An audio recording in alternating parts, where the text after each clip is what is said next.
Good morning. This is People of Substance by LemonSkies. I am thrilled to welcome my guest today, Daniel Sagona. Daniel is a founder of a company that specializes in video storytelling. He can tell you more about it, called Keepers of the Story. So it kind of encapsulates that. He is a filmmaker, videographer, and storyteller. So I'm a little bit nervous with the whole video equipment in front of you. So hopefully everything will go well.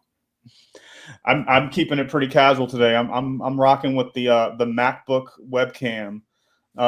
So not no big technical stuff today, but I'm excited to talk to you, Olga. Yeah, you too. So, I'm going to jump right in. And sometimes I talk to folks that I've known for a little bit or for decade plus. So you and I have never met before. This is our first conversation face to face. Yeah. Correct. So it could go anywhere. It could go anywhere. So I'm just going to jump right in and ask you about filmmaking and how did you get into it? Yeah. So pretty much my entire life, I was interested in storytelling from like as far back as I can remember. I was mainly interested in writing for most of my life, early life. I wrote songs and short stories and poems, and most of them are hilariously bad. But sometime around high school, maybe like teenage years, 15, 16 years old, my mother started introducing me to like classic film, classic cinema, quality stuff. And it made a big, big impact on me. Some of those films did. And I realized like the impact that it was having on me was so much greater than like some of the novels I was reading, which I always felt a little bit of distance from, whereas like these films were really sucking me in a different kind of way. So my attention went there, and I was like, I want to learn how to do that. And when I was like 16, I think I walked into my mother's room and told her that, and that pretty much was it. I haven't really wavered since then.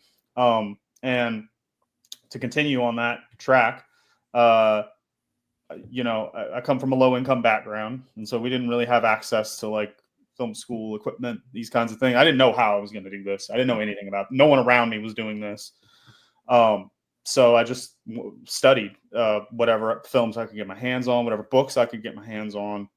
And then when I was about 21, I had saved up enough to buy like a camcorder, like one of the old school camcorders.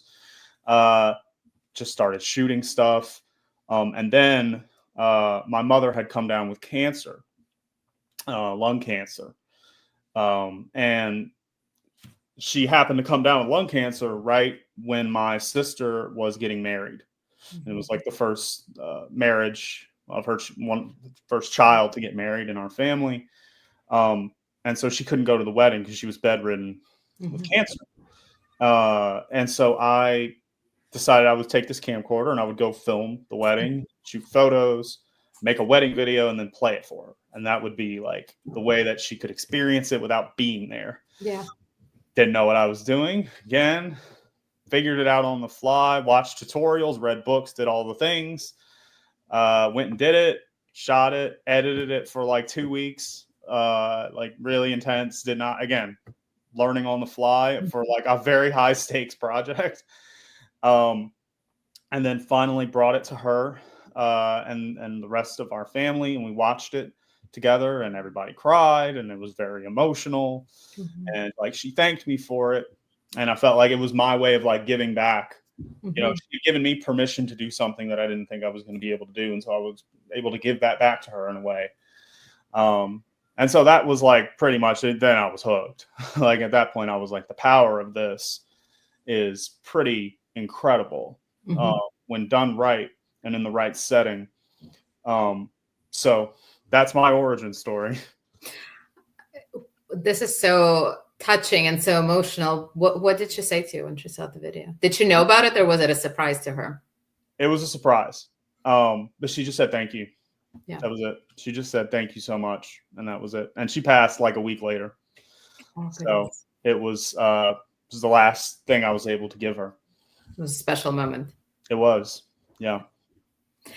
You mentioned some of the traditional movies and classics, and I just want to level set. Are we talking about Hitchcock? Are we talking about, Dazed and Confused? What are we talking about here? Yeah, like my mother was older, so for her it was probably like 60s to like maybe early 80s. So like in my opinion, the golden age of when film was really great. So yeah, Hitchcock, Scorsese, Coppola, Spielberg, you know, the that whole era, especially the 70s. I was really obsessed with 70s movies back then. So yeah, that was my like entry point. Yeah. So you talk about video, and you know, you and I share this in common. So a lot of storytelling, and words are more of my medium. Interviewing people, turning their narratives into written pieces or conversations like the one we're having.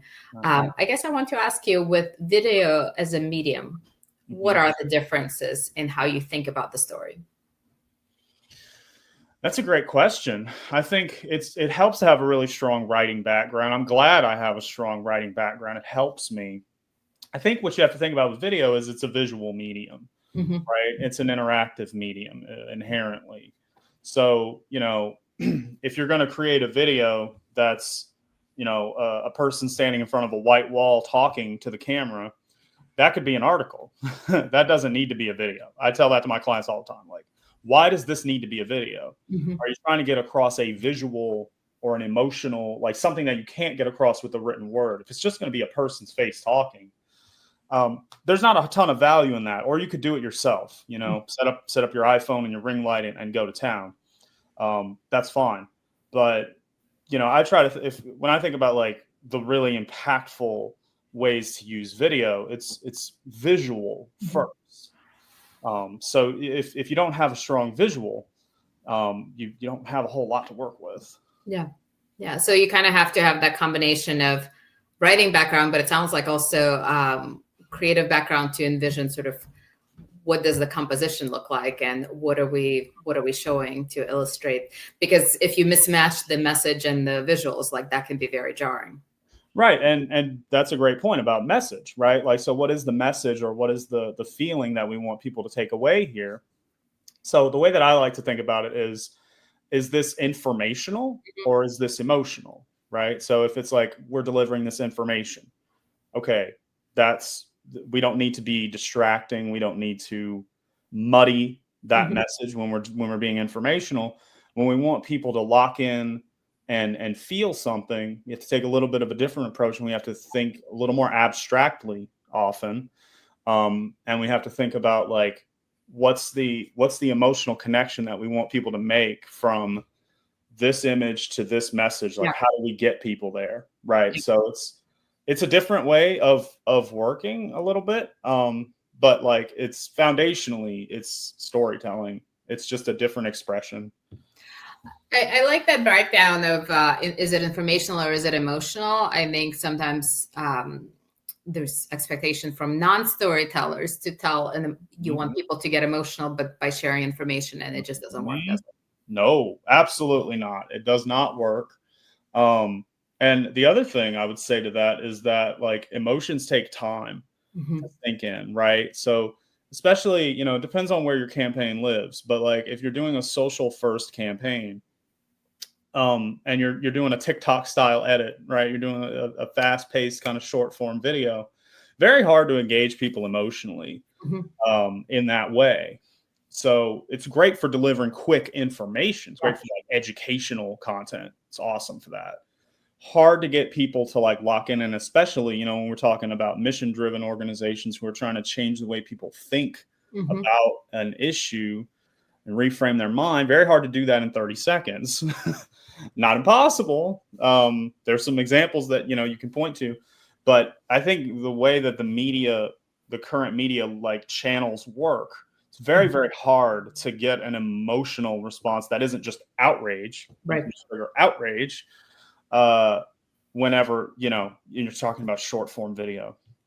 Well, in the short term, that's an interesting one to talk about, right? Like you really have to, because you have so little time and space, you really have to hit them over the head very, very quickly. Right. You do. And, you know, this is maybe a little in the weeds, but relevant, I think, is that I think a lot of the short form video and on those channels is really good for getting attention. It's top of the rim of the funnel. Yeah. Right. But then once you want people to start engaging more deeply and thinking more deeply, you really need to move them off that platform. Yeah. You really need to push them either to an event or to a newsletter or a YouTube channel, very underutilized tool for organizations, somewhere more curated where people can kind of lock in a little bit and they're not like just scrolling. Putting your 3-minute brand story on Instagram is not going to move the needle. Right. But also you don't want to only create content for those channels, which are very reactionary. They're inherently reactionary. So you have to tap in with that enough to get attention and awareness, but you don't want to only do that, because then you're kind of living in this space of like just creating like these fast, hits, but you're not really moving the public in the positive mental direction. You have to keep feeding that beast, right? Yes, you have to keep. That's a great way to put it. It's a monster, and it's a troll, and you have to keep paying. It is. You have to keep paying the troll. What's the latest trend? What's the trending audio? What's the And what happens is these orgs get burned out.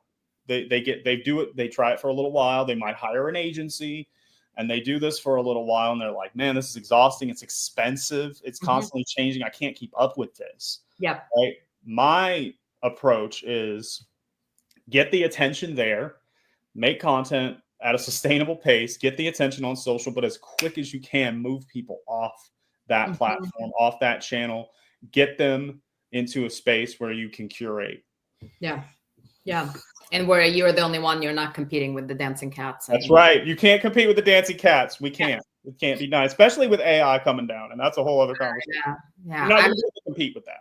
Yeah, big fan of many influential rodents on Instagram. So I wanted to ask you, you worked on a number of causes. I mean, I don't think you are exclusive to causes, but a lot of your work centers on social missions. So I wanted to ask you, what has been kind of the most memorable or maybe the most impactful story that you've told or participated in? Yeah, so the most kind of exciting one that I've been a part of was pretty recent. It was last year from about April to October-ish. And it was a documentary project for a child welfare nonprofit who is kind of reimagining the way that system works and foster care works.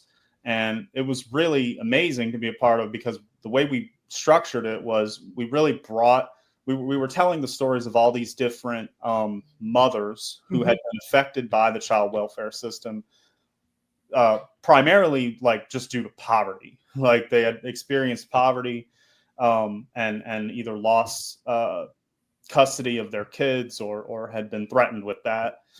And so we were telling their stories in a very like intimate way, like in the home, spending time with them, being in the space with their families. And they got to shape it a lot. We invited them into the process, and like we had multiple meetings with them, and we would show them cuts as cuts would come through. We would show them this stuff and get their approval, and they would have feedback for us. And it was collaborative. Those are the kinds of projects that I want to be a part of, and I think we need more of in the world. They're more dynamic. They're more truthful. We need some truth out there. And so that was really exciting. And I liked it too, because it wasn't about me. Sometimes people with a filmmaking background can get a little full of themselves and think that they have all the answers. I try not to think that. I really enjoy like collaborating with the people who are the subjects of these stories. It's theirs. I mean, it's their story. That's why we're keepers of the story. You get it. Yeah. So like that was a really awesome project. I'm really proud of what we did. You'll have to drop the link in the comments so that everyone can see that one. And, as I was listening to about kind of the story keeping, it's sort of being the medium, and it's the difference between a journalist who is just unbiased, well, hopefully unbiased, documenting of what is, right? Like just very impartial and unaffected, to really kind of being a part of that story and being very much affected when you're in those rooms. Oh, we're not unbiased. I make that very clear. We're biased. Yeah. So, I think that's important, because the reality is we're all biased. We all have opinions. We all have thoughts. I mean, from a news context, it makes sense to try to minimize that as much as you can. But realistically, it's there and it comes through. I think it's for what we do, it's better to just wear it on your sleeve and just be like, this is what we believe. If you're not with it, we're just not going to work out. So I'm very upfront about my beliefs and the kinds of organizations that I want to work with. So yeah, it's very collaborative. It's biased. Yeah. Yeah. Well, I mean, I've definitely walked out of many interviews with tissues in hand, so I can appreciate that. Yeah. Let me ask you this: nonprofits and how they use video. What are some things that, before we get to tips, what are some things that nonprofits just really are off base on and get wrong? How long do we have? As long as you like. We can make it into a series. Yeah, we might have to do a series. No. There's a few things that come to mind. Number one, problems is exploitation is rampant in nonprofit, particularly video storytelling, where, the objective is to present this very like guilt-driven, teary-eyed, depressing, very like not empowering, the opposite of empowering presentation of people that you're trying to help. And the goal of that is to guilt people into support. Yeah. Okay. This might work in the short term. It can work in the short term. In the long term, people become apathetic. Yeah. We are seeing this happen in real time. People are numb to these things. They are bombarded. Look, in the days of broadcast television, before social media, when you had limited access to this kind of footage, it was much more powerful, right? Seeing kids starving was devastating because you didn't see it now you can open your phone, you'll see it 5 times just scrolling on Instagram, right? You'll see bombs dropping. You'll see all kinds of stuff. People are numb to this stuff. And it's also just not ethical, but that's a whole other conversation. That's the number one problem, as I see it, is these stories are not necessarily framing their subjects as the heroes of their own story. Nonprofits are not the heroes. Nonprofits are the guides on the journey of the person. They are helping that person get where they want to get, where they need to get, but they're not the ones out there applying for jobs. They're not the ones out there getting educated, doing all the things to change your life. That's the individual's responsibility. So nonprofits need to understand their role in that journey and tell stories from that point of view of how we helped facilitate and guide this person to this better outcome, and present it more like a human interest piece than a charity plea. Yeah, and not showing the downtrodden and, objects of pity. And it also just increases stereotypes. Like, this is what I'm saying, in that it has short-term benefit. You might raise some money with that story because it hits people, in an emotion. It can hit people in an emotional place. But in the long run, are you just emboldening the stereotype that you're trying to end? So you have to be very careful with this stuff. Well, and I think it's a question also of who is commissioning some of that, right? So, and kind of telling and having those checks and balances. But as we talk about authenticity, what is authentic and what's misunderstood about it? What is authentic? That's a great question. I feel like that's a question that's on a lot of people's minds, right? Like, it's become a buzzword. Obviously, it's a nonstop. It's something that's thrown around all the time.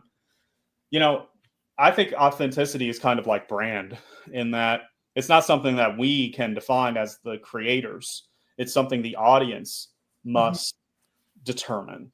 Yeah. So if an audience feels like a story is authentic, then it is. If they feel like it's inauthentic, then it's not. That's how I think about it, is from the audience's point of view. Does it feel truthful? Now, what I will say is, sometimes I feel like this word has gotten boiled down to the lowest common denominator, where authentic just means like being like everywhere all the time and just talking and being the loudest voice in the room. Like, that's not necessarily authentic. That person may not actually feel that way. I think it's about a deeper truth, you know, a deeper like realness that you feel. And that's what I'm saying. We can't necessarily call that out. I think our audience gets to decide what's real and what's not. I think you hit on something else in kind of this simplicity in short-term videos where it needs to be increasingly more provocative, attention grabby, and we're losing a lot of nuance. That's exactly. We are losing nuance. We are losing our ability to reason and critically think at scale. At scale, we are losing this. And this is going to hurt organizations bad. It just is. Because a lot of these organizations, you know, if you're, it depends on what your mission is, right? So if your mission is, we are helping kids with brain cancer, fly a kite, you know, go skydiving. Like, that's an easy thing I can understand, like, in a second, in one image, right? That's easy. It's horrible, but it's an easy thing to understand. Yeah. If you're trying to say, you know, the impact of climate change is ultimately in the long run going to put a giant roadblock on our entire civilization. And the way that we fix that is really complicated. It's not simple. Yeah. You need nuance to get people there, because it's really easy and reactionary to just roll your eyes and be like, oh, what about this? What about that? Right. And so the organizations that are really the most important, the missions that are the most important of our time, the most challenging of our time, desperately need the nuance and the space to express themselves this way. Again, curated. You need to get them in a curated space to do that. Well, that's fair. Don't overwhelm them with too much. Oh, wait, there's more and there's more and there's more. There's always more, but how do you actually distill it down to the essentials without losing that nuance? And to that point, you know, this is why I talk a lot about holding tension and releasing tension. This thing in storytelling, as you know, is how do you build tension? How long do you hold it? And then when do you release that tension, right? You're doing this throughout your brand's story, right? So if it's just bad thing, I get overwhelmed and I gotta shut it off. Yeah. Because it's too much. What you want to do is say problem, challenge, overcoming, solution, right? So building tension, holding that tension for a certain amount of time, and then releasing that tension to say, well, yeah, it's bad, but here are some things that we can do. Because people feel like, I think that's a lot of the apathy that's in the room right now, is like, people are like, I don't know what to do. Yeah. They don't have a solution. These things don't have easy answers, but when you're telling your brand story, you really have to have some answer on the other side of this thing. Otherwise, it's just despair and people check out. Yeah, that, and we also, in written narrative, a lot of times I look for obstacles, right? So it's harder to hold tension because it's not a visual medium, but, you know, setbacks and obstacles are your friend to sort of, you know, things were pretty okay, and then they got more okay, and everyone was okay ever after. You need some bad things along the way. You need some hurdles to overcome. That's right. That's right. Well, Daniel, just for fun, because I am getting to know you, when you're not behind the camera or producing, I'm sure actually the time behind the camera is fraction compared to actual editing that needs to happen, post-production, all of that.